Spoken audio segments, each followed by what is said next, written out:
வணக்கம். உண்மை செய்திகளுக்கு உங்களை வரவேற்கிறோம். நெல்லை டவுன் மேலப்பாளையம் ஹைரோட்டில் ஸ்ரீபோகர் மாயா சித்தர் ஜீவசமாதியில் அமாவாசை சித்தர், காலபைரவர், காலபைரவி, ருத்ரசண்டி, ஸ்ரீ மகாகாளி, ஸ்ரீ சக்கரம், ஸ்ரீ சிவானந்த மாயா சித்தர் எந்திர பிராண பந்த பிரதிஷ்டை பூஜை 18/8/2024 தேதியன்று வெகு சிறப்பாக நடைபெற்றது. இந்த பூஜையை மாயா சித்தர் நடத்தி வைத்தார். இதில் ஏராளமானோர் கலந்து கொண்டனர். கலந்து கொண்ட அனைவருக்கும் ஸ்ரீ மாயா சித்தர் ஆசீர்வாதம் வழங்கினார். பிறகு கலந்து கொண்ட பக்தர்களுக்கு அன்னதானம் வழங்கப்பட்டது. இதன் ஏற்பாடுகளை மாயா சித்தர் செய்திருந்தார்.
தனி மனித ஒழுக்கமும் உண்மையான அன்பும் ஃபாலோ பண்ணோன்னா எல்லாமே கிடைக்கும்.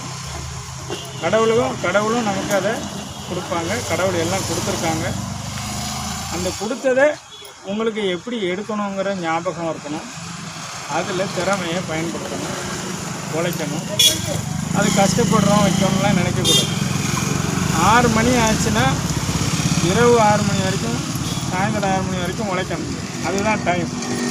அந்த டைமில் ஆன்மீக சாதனா கூட ஒர்க் பண்ணாது. அப்படி தான் பிரபஞ்ச சக்தியை வச்சுருக்காங்க கடவுள். ஆன்மீக சாதனாக்கு 3 to 6 தான் வச்சுருக்காங்க. பகலில் எந்த ஆன்மீக சாதனாவும் பண்ண முடியும். ஏற்கனவே 5-10 வருஷங்களை பண்ணினவங்க ஒரு நாள் பகலில் பண்ணிக்கணும். ஆனால் இப்போ சக்தியை பகலில் எடுக்கவே முடியாது. யாரும் சித்தர்களால் ஒருத்தரால் மட்டும்தான் பகலில் ஆன்மீக சக்தியை எடுக்க முடியும். மற்ற மனிதர்கள் உழைக்கிறதுல தான் சக்தியை எடுக்க முடியும். உழைச்சாதான் எல்லாம் வரும். அதனால் நீங்கள் பகலில் உழைக்கணும், இரவில் போகணும். இப்போ எல்லோரும் இரவுலலாம் வேலை பார்க்க ஆரம்பிச்சிட்டாங்க. 4 டியூட்டியை போட்டு 8 மணி நேரம் டியூட்டி, 4 ஷிஃப்ட்டு போட்டு வேலை பார்க்காங்கல்ல. அதனால் உழைப்பு, கவனமாக உழைப்பு, உண்மை, அன்பு இதிலே போகணும்.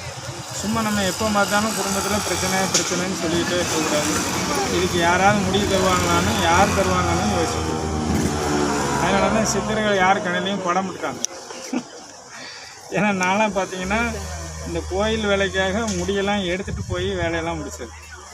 ஏன்னா இந்த முடி, இந்த சாமியோட இந்த ட்ரெஸ்ஸெல்லாம் போட்டுட்டு என்னால் நிம்மதியாக வெளியே போக முடியும். ஏன்னா மக்கள் பார்த்த உடனே நமக்கு யாராவது ஏதாவது செஞ்சிட மாட்டாங்களாங்கிற ஏக்கம் தான் எல்லாருக்கும் இருக்க தவிர, நம்ம வாழ்க்கையில் நம்மளை எல்லாத்தையும் நம்மளே சரி பண்ணி கொண்டு வரணும், கடவுள்கிட்ட உண்மையாக வாழணுங்கிற எந்த ஞாபகமும் இல்லாமல் வாழ்கிற மக்கள் தான் இங்கே நிறைய இருக்காங்க. அதனால் நம்ம வாழ்க்கையை சரி பண்ணணுங்கிறது தான் முக்கியம். கடவுள்கிட்ட வேண்டணும். எது வேண்டணும்னா, உங்கள் உடம்புக்குள்ளே உயிர் எவ்வளோ நாள் நிற்கணுங்கிறது அவர் கையில் இருக்குது. நீங்கள் அருள், அதுக்கு பேர். உங்கள் உடம்புக்குள்ளே உயிர் நிற்கணுமா வேண்டாமான்னு முடிவு பண்ணுறது அவர் கையில் இருக்குது.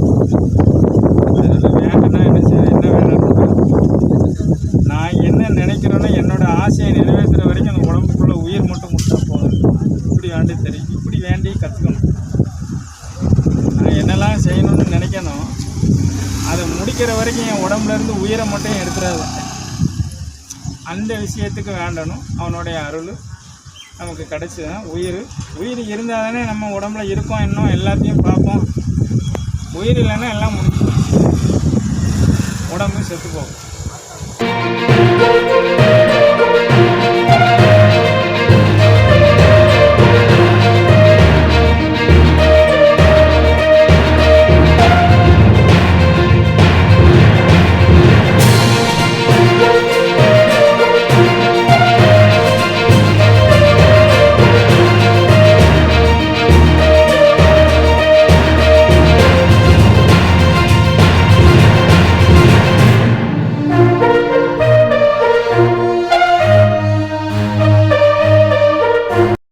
ஃபார் வாட்சிங் உண்மை செய்திகள்.